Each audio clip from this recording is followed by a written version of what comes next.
ترجمان ہیں عظمہ بخاری اور سندھ کے ترجمان شرجیل انعام میمن کے درمیان ہونے والے گولہ باری کے تازہ راؤنڈ کو ہی لے لیں، جس کے بعد دونوں نے ایک دوسرے کو مناظرے کا چیلنج دے دیا ہے۔ اچھا، دوسری طرف اسی طرح کا ایک میچ وہ معروف تنظیم ساز طلال چودھری اور ANP کے ایمل ولی خان کے درمیان چل رہا ہے۔ حالانکہ ان سب کو بڑے اچھی طرح سے یہ پتہ ہے کہ ایسے جو میچ ہیں وہ روایتی طور پہ ڈرا ہی ہو جاتے ہیں، جس کے بعد سڑکوں پر گھسیٹنے والے پھر معافیاں مانگتے ہوئے دکھائی دیتے ہیں۔ کیوں؟ کیونکہ یہ سب ایک ہی نظام کے چٹے بٹے ہیں، لیکن عوام کے سامنے ایک دوسرے کی دھلائی کر کے نورہ کشتی کھیلتے ہیں تاکہ اپنے اپنے حلقوں کو کارکردگی کے بجائے چرب زبانی کے ذریعے جوڑ کر رکھ سکیں نا، اب چاہے اس کے نتیجے میں لسانی یا صوبائی تقسیم ہی کیوں نہ ہو۔ اب ایک بار پھر ایسا ہی تاثر دینے کی کوشش ہو رہی ہے، وہ کیسے؟ اچھا، اس کے اوپر میں ذرا آگے چل کر اس پہ بات کروں گی، لیکن چونکہ یہ سب ویلز ان دا ویلز ہیں، یعنی کہ ایک بڑے چکر کے اندر چھوٹے چھوٹے چکر ہیں، بلکہ آپ یوں کہہ لیں کہ گھن چکر ہیں، تو ان گھن چکروں کو سمجھنے کے لیے پہلے بڑے چکر یا نظام کی بات کر لیتے ہیں کہ نظام کا سافٹ ویئر کیا اپڈیٹ دے رہا ہے، جس کے تحت بالآخر ان سب نے گھومنا ہے، بھلے وقتی طور پہ یہ آپس میں کتنا ہی رگڑ کھائیں، کیونکہ جب نظام کی جانب سے ان کی وہ گریسنگ کی جاتی ہے نا، تو رگڑ کھانے والے یہ سب کل پرزے ایسے سموتھ ہو جاتے ہیں جیسے کبھی کوئی فرکشن ان کے درمیان آئی ہی نہ ہو۔ جناب، اس حوالے سے 3 دن پہلے ایک اہم پیش رفت ہوئی ہے۔ DGISPR نے سیکیورٹی اور کچھ دیگر امور پر بریفنگ کے لیے چیدہ صحافیوں کو مدعو کیا۔ اب ان میں سے کچھ لوگوں نے ابھی گزشتہ روز اس بریفنگ کے حوالے سے اہم باتیں بیان کی۔ اب جن لوگوں نے یہ بیانیہ دیا ان کے بارے میں ایسا گمان بھی نہیں کیا جا سکتا کہ وہ اس حوالے سے کوئی مس رپورٹنگ کریں گے یا کسی بات کو تناظر سے ہٹ کر بیان کریں گے، چونکہ یہ سب لوگ بہت اچھی طرح سے جانتے ہیں کہ کیا کہنا ہے اور کتنا کہنا ہے۔ تو میں انہی باتوں کو ریپروڈیوس کروں گی جو کہ اس حوالے سے کہی گئیں، لیکن ہاں، سیکیورٹی معاملات کو میں ٹچ نہیں کروں گی کیونکہ وہ سب کچھ وہ پہلے ہی سامنے آ چکا ہے۔ جو دیگر معاملات کے حوالے سے کہا گیا وہ اگر میں نکات کی صورت میں پیش کروں تو کچھ اس طرح سے ہیں۔ نمبر 1، ہائیبرڈ نظام اسی طرح چلتا رہے گا، جو جہاں ہے وہ وہیں رہے گا۔ ISI چیف اور نیشنل سیکیورٹی ایڈوائزر ریٹائر نہیں ہوں گے۔ اس حوالے سے جلد ہی نوٹیفیکیشن جاری ہوگا جس پر مدت نہیں لکھی جائے گی۔ بقول راوی تا حکم ثانی وہ کام جاری رکھیں گے۔ اچھا جی، نمبر 2، 9 مئی کے کیسز کا فیصلہ عدالتیں کریں گی۔ ویسے جو انسداد دہشت گردی عدالتیں فیصلے کر رہی ہیں وہ تو ظاہر ہے کہ سب کے سامنے ہی ہیں۔ جو سزائیں ان سول عدالتوں نے اب تک دی ہیں اس نوعیت کی سزائیں تو ملٹری کورٹس نے بھی نہیں دی ہیں، حالانکہ ملٹری کورٹس میں زیادہ سنگین الزامات والے جو کیسز ہیں وہ بھجوائے گئے تھے۔ اچھا، میں آپ کو یہ بھی بتا دوں کہ یہ جو کمپیریزن والی بات ہے یہ میرا تجزیہ ہے، راوی نے صرف ایک ہی بات کی ہے کہ 9 مئی کا معاملہ عدالتیں دیکھیں گی۔ خیر، تیسرا جو اہم نقطہ بیان کیا گیا وہ ایمل ولی خان کے حوالے سے ہے۔ کہا گیا کہ جو بات ایمل ولی خان نے کی ہے ان چیزوں کو نظر انداز نہیں کیا جائے گا۔ اچھا، پھر یہ چوتھا پوائنٹ جو سامنے آیا وہ یہ کہ کشمیر میں جو کچھ ہوا ہے اس کو حکومت نے ہی ڈیل کیا ہے، اس میں بقول راوی اسٹیبلشمنٹ کا کوئی کردار نہیں ہے۔ لیکن راوی نے اتنا ضرور کہا ہے کہ کشمیر میں مہاجرین کی جو سیٹیں ہیں اس کا معاملہ آسانی سے حل ہونے والا نہیں ہے، کیونکہ اگر ایسا کیا گیا تو ایک فلڈ گیٹ کھل جائے گا جس کے بعد پھر حالات جو ہیں وہ قابو سے باہر ہو جائیں گے۔ اچھا، پھر کہا گیا کہ آرمی چیف کو شہباز شریف اور شہباز شریف کو آرمی چیف سے کوئی مسئلہ یا شکایت نہیں ہے۔ بقول راوی کل کا کچھ کہا نہیں جا سکتا ہے، لیکن فی الحال ارادہ یہ ہے کہ دونوں کا کمبینیشن لمبا چلے گا۔ اور پھر راوی نے جو آخری نقطہ بیان کیا ہے وہ یہ ہے کہ اسٹیبلشمنٹ کا عمران خان سے بات کرنے کا کوئی ارادہ نہیں ہے، اگر بات ہوگی تو سیاسی جماعتوں سے ہوگی۔ ویسے آپ کو پتہ ہے کہ یہ بات تو خود بھی DGISPR جو ہیں وہ آن ریکارڈ کئی مرتبہ کہہ چکے ہیں۔ پھر راوی نے یہ بھی کہا کہ عمران خان کو کوئی رعایت نہیں دی جائے گی۔ تو جناب، یہ ہیں وہ نکات جو بریفنگ میں شریک کچھ راویوں نے اپنے اپنے ولاگز میں کہی ہیں، اور ہاں، میں نے اس سب میں کوئی کوما یا فل سٹاپ کا بھی اضافہ نہیں کیا ہے۔ اب آپ اس سب کو سامنے رکھیں اور آ جائیں وہ چٹے بٹوں یا توپچیوں کے درمیان گولہ باری کے معاملے پر، جو ایسا لگتا ہے کہ واقعی ایک دوسرے پر گولے برسا رہے ہیں۔ اس سلسلے میں شرجیل میمن نے نئے راؤنڈ کا آغاز کیا ہے۔ اب وہ یہ کہتے ہیں کہ اگر پاکستان پیپلز پارٹی کو کوئی کہے کہ ہم آپ کی انگلی توڑیں گے تو کیا ہم ڈر جائیں گے؟ ہم نہیں ڈریں گے۔ جس کے بعد پھر شرجیل میمن نے وزیر اعلیٰ پنجاب کی دکھتی رگ کے اوپر ہاتھ رکھ دیا. کہا کہ پنجاب حکومت کا اصل ٹارگٹ وفاقی حکومت ہے جو ہماری آڑ میں وزیر اعظم کو نشانہ بنانے میں مصروف ہے, لیکن ہم وفاقی حکومت کے خلاف پنجاب حکومت کی اس سازش کو کامیاب نہیں ہونے دیں گے. اب پتہ نہیں کہ یہ شرجیل میمن نے چچا اور بھتیجی کے درمیان آگ بھڑکانے کی کوشش کی ہے یا ان تک بھی وہ راوی کی جو باتیں ہیں وہ پہنچ گئی ہیں کہ شہباز شریف نہیں جانے والے. بہرحال جو بھی ہے, پھر یہ کہہ کر شرجیل انعام میمن نے پنجاب حکومت کو مناظرے کا چیلنج دے دیا, جیسے کہ وہ یہ کہہ رہے ہوں کہ اب کیا. اچھا, ادھر عظمہ بخاری جو ہیں وہ بھی بالکل تیار بیٹھی ہوئی تھی. انہوں نے ہاتھوں ہاتھ اس چیلنج کو قبول کیا اور جوابی پھر گولا داغا. انہوں نے یہ کہا کہ جن کے اپنے گھر میں باپ بیٹے کی نہیں بنتی وہ ہمارے گھر میں فضول تانے دے کر اپنے گناہوں پر پردہ ڈال رہے ہیں. اب پتہ نہیں بھائی کہ ان کا اشارہ جو ہے وہ کن گناہوں کی جانب تھا, لیکن ایک بات کا انہوں نے خاص طور پر جواب دیا. عظمہ بخاری نے کہا کہ وزیر اعظم کے خلاف سازش ہم نہیں کر رہے بلکہ وزیر خارجہ Bilawal Bhutto P D M حکومت کے دوران وزیر اعظم کی جڑیں کھوکھلی کر رہے تھے. جب یہاں سے یہ گولا یہ کراچی پہنچا تو بلاول بھٹو کے ترجمان مرتضی وہاب وہ میدان میں آئے اور پھر انہوں نے معاملے کو ٹھنڈا کرنے کی کوشش کی اور کہا کہ مریم نواز کو گلدستہ بھجوانا چاہتا ہوں, کہنا چاہتا ہوں کہ اطمینان رکھیں, مشکلات آتی رہتی ہیں. اور پھر کہا کہ پیپلز پارٹی وفاق کی جماعت ہے. بس اب یہ سن کر مجھے یہ لگا کہ جو مرتضی وہاب ہیں یہ ٹائم مشین میں بیٹھ کر اپنے شاید بچپن میں چلے گئے ہیں, جب پاکستان پیپلز پارٹی وفاق کی علامت ہوا کرتی تھی, تمام صوبوں میں اس کی جڑیں تھیں اور محترمہ بے نظیر بھٹو کو قومی لیڈر کی حیثیت حاصل تھی. اب میئر کراچی کو کوئی کیا کہے سوائے اس کے کہ آپ جاگ جائیں. وہ دن گئے جب خلیل میاں فاختہ اڑایا کرتے تھے. اب پاکستان پیپلز پارٹی کے پاس وفاق کی علامتیں نہیں, پرچھائیاں ہی بچی ہیں, کچھ آئینی عہدے اور بلوچستان کی حکومت کی صورت میں. اب یہ وفاقی پرچھائیاں پاکستان پیپلز پارٹی کے حصے میں آئیں کیسے, تو یہ کوئی راز کی بات نہیں ہے. باقی آپ خود کافی سمجھدار ہیں. اب ایک طرف پاکستان پیپلز پارٹی اور پنجاب حکومت کا دور دور سے ہی دنگل جاری ہے اور وہ 7 والے اکھاڑے میں طلال چودھری اور ایمل ولی خان کے درمیان ایکس پوسٹ کی زبانی کلامی کشتی جاری ہے. جب سے ایمل ولی خان نے فیلڈ مارشل کو دکاندار کہہ کر پکارا ہے, طلال کو تو جیسے جلال آ گیا ہے اور اس جلالی کیفیت میں انہوں نے ایمل ولی خان کو خوب سنائی.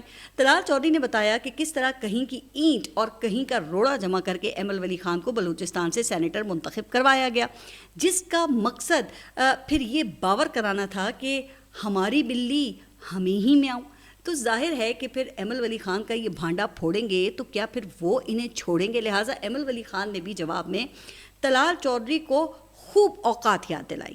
کہا کہ مجھے تم سے کوئی لینا دینا نہیں ہے, تم خواہ میں بیچ میں آ گئے ہو, میں نے تمہاری نہیں تمہارے آقا کی بات کی تھی. ارے بھائی, آپ کو یہ ایمل ولی خان سے ذرا یہ پوچھے کہ بھلا آقا اور غلام کا تعلق بھی کوئی چھیڑنے والی چیز ہے. بہرحال اب اس کا لفظی جواب تو طلال چودھری نے دیا ہے, لیکن محسن نقوی نے تو باقاعدہ عمل کر کے دکھایا ہے اور ایمل ولی کی فیڈرل سیکیورٹی ہی واپس لے لی ہے. اب ظاہر ہے کہ پھر یہ اپنی اپنی نسبت اور عقیدت کی بات ہے. بہرحال طلال چودھری نے ایمل ولی کو ایک اور تانا دیا ہے.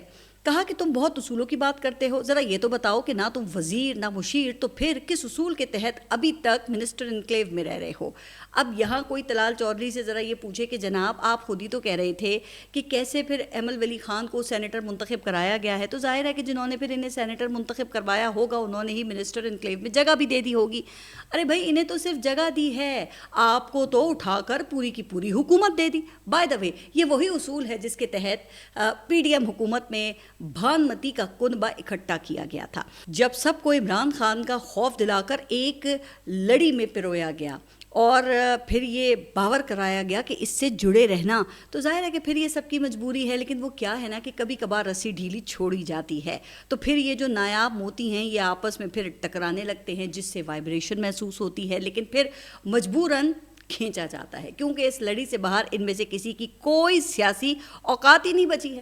اب آپ راوی کے بیان کو لے لیں, جو میں نے وہ ابھی آپ کو پہلے بتایا تھا شروع میں کہ ایمل ولی خان کے بیان کو نظر انداز نہیں کیا جائے گا. جس کے بعد پھر خبر آئی کہ خیبر پختونخوا پولیس کی نفری بھی ایمل ولی سے واپس لے لی گئی ہے. اب یہ رسی ٹائٹ کرنا نہیں تو پھر اور کیا ہے، جس سے لگتا یہ ہے کہ کام ہو گیا ہے. تبھی تو پھر وزیر اعلیٰ خیبر پختونخوا نے ANP کے سربراہ کو ٹیلی فون کر کے سیکیورٹی کی یقین دہانی کروائی. بیرسٹر سیف نے تو یہاں تک کہہ دیا کہ میں خود محافظ بن کر ایمل ولی کی حفاظت کروں گا. اب یہ کوئی راز کی بات تو نہیں ہے نا کہ بیرسٹر سیف کی تعیناتی وہ کہاں سے ہوتی ہے، لیکن اس پہ کوئی شک نہیں ہے کہ ایمل ولی خان کو لاحق سیکیورٹی خدشات تو حقیقی ہیں. ان کے گھر پر خود کچھ حملہ تک ہو چکا ہے، اور ویسے بھی ایک بیان سے کسی کے ساتھ پھر اس طرح کا سلوک روا رکھا جانا یہ کسی طور بھی درست نہیں ہے. باقی راوی نے تو کہہ ہی دیا ہے کہ جو جہاں پہ موجود ہے وہ وہیں پر رہے گا، یعنی کہ سب پرانی تنخواہ پر ہی گزارا کریں گے، کیونکہ عمران خان کا خطرہ ابھی بھی کم نہیں ہوا ہے. ابھی گزشتہ روز ان کی 73 یعنی کہ 73ویں سالگرہ تھی. اس موقع پر happy birthday Imran Khan کا ہیش ٹیگ ٹاپ ٹرینڈ بن گیا، جہاں پہ 1 ملین سے زائد ایکس پوسٹ کی گئیں. حالانکہ 26 ماہ سے عمران خان جیل میں ہیں، بہادری سے وہ جیل کاٹ رہے ہیں. ایک بار بھی انہوں نے صحت کا بہانہ بنا کر ہاسپٹل کا رخ نہیں کیا، یہ جانتے ہوئے کہ ان کو جیل میں رکھنے کے لیے ایک مرحلہ وار پلان ہے، جس کے تحت پہلے وہ سائفر میں سزا سنائی گئی، پھر اس میں بریت ہوئی تو القادر جو کیس ہے وہ شروع ہو گیا. اب یہ کیس ہائی کورٹ میں مقرر ہوا ہے تو پھر توشہ خانہ کیس فائنل سٹیج پر پہنچ گیا ہے، اور کہا یہ جاتا ہے کہ سزا یقینی نظر آتی ہے. جب یہ کیس اپیل میں جائے گا تو کہنے والے تو پھر یہ بھی کہتے ہیں کہ GHQ والے کیس کا فیصلہ آ جائے گا تو یہ سلسلہ جاری رہے گا. ظاہر ہے کہ میرٹس پر تو یہاں کم ہی سیاستدانوں کو سزائیں ملتی ہیں.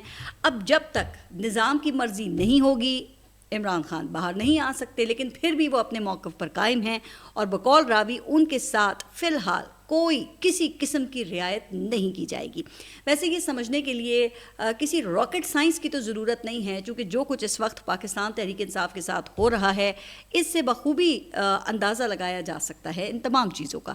اچھا، پھر دوسری طرف خیبر پختونخوا حکومت کا کردار وہ بھی کسی سے ڈھکا چھپا نہیں ہے. حالانکہ اس پارٹی کے جو وفادار لوگ ہیں وہ تو اب بھی خاموش ہیں، یہ سوچ کر کہ ان کے بولنے سے اختلافات کو مزید ہوا نہ ملے. لیکن جو یہ ڈیپوٹیشن پر پاکستان تحریک انصاف میں بھیجے گئے ہیں وہ اپنا کام خوب دکھا رہے ہیں، جس کی وجہ سے کچھ لوگوں کو پھر بولنا پڑتا ہے. اب پاکستان تحریک انصاف خیبر پختونخوا کے جو صدر ہیں جنید اکبر، انہوں نے ایمل ولی خان کی سیکیورٹی کے حوالے سے ایک ایکس پوسٹ کی ہے، جس پر وزیر اعلیٰ کے ترجمان فراز مغل نے صوبائی صدر کو جواب دیا ہے کہ تم ابھی نیند سے جاگے ہو، اپنی ہی حکومت کے خلاف بات کر رہے ہو، لگتا ہے کہ تمہارا غصہ ابھی تک ٹھنڈا نہیں ہوا. جس پر جنید اکبر نے پارٹی کے مرکزی واٹس ایپ گروپ پر ایک آڈیو میسج کیا کہ وزیر اعلیٰ کی تشکیل کردہ ٹیم مسائل کو حل کرنے کے بجائے مزید بڑھا رہی ہے. جنید اکبر یہ کہتے ہیں کہ اگر وزیر اعلیٰ کا ترجمان میرے خلاف ٹویٹ کرتا ہے تو مطلب واضح ہے کہ اسے وزیر اعلیٰ کی آشرواد حاصل ہے. وہ کہتے ہیں کہ یہ ترجمان پہلے بھی فیک اکاؤنٹ سے میرے خلاف مہم چلا چکا ہے. اس کے بعد پھر صوبائی صدر نے وزیر اعلیٰ کا جو ترجمان ہے اسے ہٹانے کا مطالبہ بھی کیا، اور آڈیو پیغام کے آخر میں جنید اکبر نے کہا کہ وہ اس واٹس ایپ گروپ کو چھوڑ رہے ہیں جہاں ایسے لوگ موجود ہیں جو پارٹی قیادت کی بے عزتی کرتے ہیں. تو جناب خان صاحب تو ہیں اس وقت جیل میں، اور صوبائی حکومت کے لوگ یہ آپ دیکھ لیں کہ یہ اپنا سکور سیٹل کرنے میں لگے ہوئے ہیں. اچھا، ایسا ہی الزام علامہ راجہ ناصر عباس صاحب نے لگایا ہے. انہوں نے کہا کہ CM-KPK کی حرکتیں مشکوک ہیں. اس حوالے سے بہت سی ایسی باتیں ہیں جو وقت آنے پر پتہ چلیں گی. پھر علامہ راجہ ناصر عباس نے عمران خان سے الیکشن کے بعد ہونے والی ملاقات کا ذکر کیا، جس میں ان کے مطابق عمران خان نے انہیں کہا کہ مجھے ابھی تک MNAs کی فہرست فراہم نہیں کی گئی. یہ بھی نہیں بتایا کہ کون ہارا اور کون جیتا. علامہ راجہ ناصر عباس نے یہ بھی کہا کہ علی امین گنڈاپور اپنے کرتوتوں سے عمران خان کو بھی خراب کر رہا ہے. اچھا، جب میں نے ویسے محرم کے دوران علامہ راجہ ناصر عباس صاحب کے ساتھ پوڈ کاسٹ کیا تو اس میں بھی انہوں نے یہ کہا کہ علی امین سے عمران خان بالکل خوش نہیں ہیں، اور وہ یہ بھی بتا رہے تھے کہ یہ میں نے جیل میں عمران خان کے ساتھ ایک ملاقات میں دیکھا جب وہاں پہ اس وقت علی امین گنڈاپور بھی موجود تھے. اس کے علاوہ انہوں نے کہا کہ یہ جو احتجاج ہیں ان کی ناکامی کی وجہ بھی علی امین گنڈاپور اور کچھ اور لوگوں کے بھی ان کی طرف سے نام لیے گئے جنہیں انہوں نے ذمہ دار ٹھہرایا. تو اب ان باتوں کی وضاحت تو خیر علی امین گنڈاپور کو ہی دینی چاہیے، کیونکہ عمران خان کی رہائی کے حوالے سے وہ پہلے بھی کئی ڈیڈ لائنز دے چکے ہیں، لیکن جناب مجال ہے کہ کوئی ایک بھی سچ ثابت ہوئی ہو اس حوالے سے. لیکن وقت کے ساتھ ساتھ پاکستان تحریک انصاف کو ریلیف ملنے کے جو ایونیوز ہیں وہ بند ہو رہے ہیں. اچھا، اب حکومت کے جو قریبی حلقے ہیں وہ یہ کہہ رہے ہیں کہ بہت جلد 27ویں ترمیم لائی جا رہی ہے، اور اس کے لیے جو گراؤنڈ ورک ہے وہ بھی تیار ہے، اور یہ میں آپ کو پہلے ہی بتا چکی ہوں کہ 16 اکتوبر کو سپریم کورٹ بار کے الیکشنز کے بعد یہ ترمیم لانے کا منصوبہ ہے، کیونکہ اس سے پہلے حکومتی حلقوں کو ڈر ہے کہ وکلا کا ری ایکشن آ سکتا ہے، جس کے نتیجے میں حکومت کے ایسے حمایتی پینلز جو ہیں ان کو شکست ہو سکتی ہے، جن کے تعاون سے وہ 26ویں آئینی ترمیم لائی گئی تھی، جس کے تحت پھر ججز کی تعیناتیوں کے لیے بنائے گئے جوڈیشل کمیشن میں بارز کے نمائندے حکومت کے ساتھ کھڑے ہیں۔ یہ بھی کہا جاتا ہے کہ وکلا اور ججز کو مراد اور پلاٹوں کے پیچھے لگا دیا گیا ہے، اور ایسے ماحول میں اگر 27ویں آئینی ترمیم آتی ہے یا پاس بھی ہو گئی تو پھر عدلیہ تو بالکل ہی بے اثر ہو جائے گی، چونکہ پہلے تو آئینی بینچ بنایا گیا، اب الگ سے آئینی عدالت بنانے کی تجویز اس وقت زیر غور ہے، تو دیکھتے ہیں کہ اب وکلا اس حوالے سے پھر کیا فیصلہ کرتے ہیں۔ خیر آئیے اب ذرا اپنی اگلی سٹوری کی طرف بڑھتے ہیں، اور یہ خبر ہے غزہ میں جنگ بندی کے لیے صدر ٹرمپ کے 20 نکاتی فارمولے کے حوالے سے۔ امریکی صدر نے اب ایک بار پھر حماس کو دھمکی دے دی ہے۔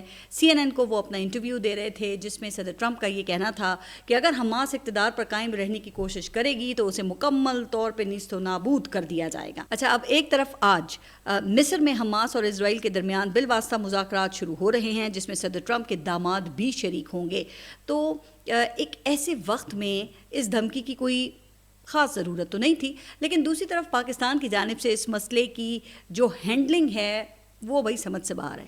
وزیر اعظم شہباز شریف صدر ٹرمپ کے بڑے واری واری جا رہے ہیں، ان کی تعریفوں کے پل باندھ رہے ہیں، لیکن وزیر خارجہ قومی اسمبلی اجلاس میں ان 20 نکات سے دوری اختیار کر چکے ہیں۔ پھر جب حماس کا رد عمل آیا تو اس میں سے کچھ تجاویز پر ان کی جانب سے آمادگی ظاہر کی گئی، لیکن آدھی تجاویز کو مسترد کر دیا گیا۔ اچھا، اس پر ایک بار پھر پاکستان کی جانب سے خیر مقدم کیا گیا، اور وزیر اعظم نے حماس کے رد عمل پہ یہ کہا کہ ہم سیز فائر کے قریب پہنچ چکے ہیں۔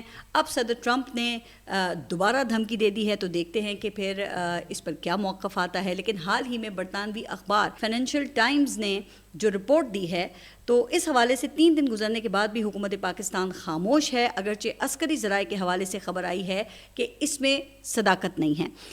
اگر ایسا ہی ہے تو پھر حکومت کو کھل کر پھر تردید کرنی چاہیے نا، چونکہ اس رپورٹ کے مندرجات کو نظر انداز تو نہیں کیا جا سکتا، جس میں یہ کہا گیا ہے کہ فیلڈ مارشل کے سول مشیروں نے امریکہ کو پسنی کی بندرگاہ دینے کی پیشکش کی ہے، جہاں سے وہ منرلز کی ایکسپورٹ کر سکتا ہے۔